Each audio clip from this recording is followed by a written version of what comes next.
An earthquake hits, your house is rocked to the foundations, cracks appear, the damage is done. Then you go to your insurance company, hoping for some sympathy and help. Instead, that's when the real shocks start coming. But it just seems to be a concerted effort to get out of paying. They're very good at taking the money, not so much at helping out when you actually make a legitimate claim. Well, it is very frustrating. It's enormously frustrating. People are just being told, basically, they don't know what they're talking about. And are you going to go away? No, it's not fair. Like, that's what we pay insurance for. A quake nudging 5 on the Richter scale shakes the quiet New South Wales country town of Muswellbrook. It's felt over lunch at the local cafe and sends dogs running from the porch. Even the local church wasn't spared. It's the first of 4 bigger earthquakes and dozens of smaller shakes to rock this mining community in the past 4 months. The whole house just shook backwards and forwards, like, violently. The quakes were one thing, but the aftershock has come from insurance companies. Claim after claim over cracks and damage to homes and businesses knocked back. Well, with mine and basically everyone else in town, they're all saying the same thing. It's like it's pre-rehearsed. It's all reactive soil movement. That's got nothing to do with the earthquake. The earthquake hasn't caused any damage, which is blatantly a lie and false. It's absolutely incorrect. Troy's family home has stood for more than a century. Set on 1,229 This slick real estate video from July 2023 showing off a fresh renovation. But Troy says after the earthquakes, the cracks appeared. Just to see all of the damage in there now is really heartbreaking. We're talking $80,000 to $100,000 to repair it.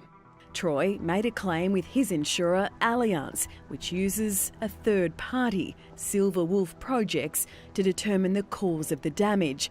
The response? It wasn't the quake, rather foundation reactivity and general building movement, which predates the claimed earthquake event. You don't think there's going to be any pushback. I mean, there were so many earthquakes that went through. I mean, there's been 50 to date since the first one in late August. The damage is really obvious, the cause and effect is obvious. Troy's not the only one who's had a claim rejected. So I'll show you around here, Lizzie. There's where the house is dropped off. Meet Darren. In the afternoons, you can see the sunlight in the lounge room. Wow. He's showing us where part of his home has broken away. Inside, the floor in the kitchen is on a slope. And the drop's quite big, isn't it? I mean, I feel like I'm standing downhill. Yes, definitely. Yeah. While cracks have opened up in the walls. And did you notice them straight away? Yeah, I started looking around the house. He was told by his insurer, NRMA, the damage was caused by pre-existing issues. And this was the rejection letter. Yeah. It's quite large. And how far have the foundations moved? 115 millimetres. That's quite a lot, isn't it? Yeah, 5 inches. Yeah. But then NRMA had a change of heart, saying the damage may have been made worse by the earthquake. Then they did a big backflip and offered me a cash settlement. But it's nowhere near going to fix it.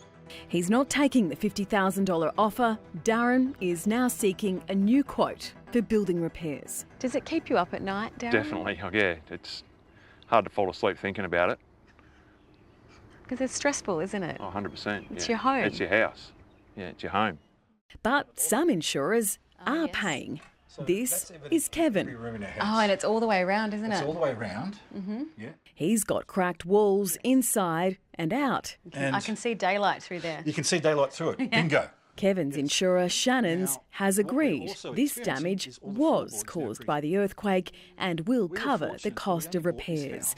All around town, the damage is clear to see. Here you can actually see how much the slabs pulled away from the building. This electrical and mining business in the industrial area had to be held up with struts before a demolition order on part of the building.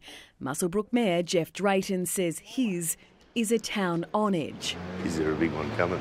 Made worse by insurance companies taking a stand. They're struggling. There's some people we've had in here, in tears in our office, and they're really, really struggling. So how frustrating is this for you? Oh, it's really frustrating. It's frustrating for myself. It's frustrating for councillors, and which is why we're doing everything we can. So it's really, really, really, really disappointing that's the way that the insurers have chosen to conduct themselves. And if you had a bunch of insurance bosses sitting around the table, what would you like to say to them? I'd like to sit around the table with some of the residents that have come and spoke to us, because I'm sure if that was the case, there wouldn't be any way that they couldn't believe that this happened.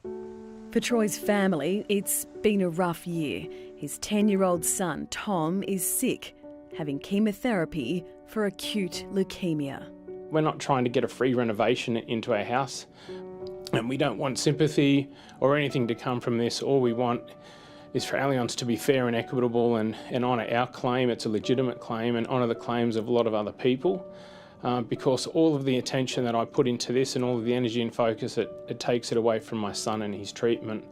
We don't get that time back.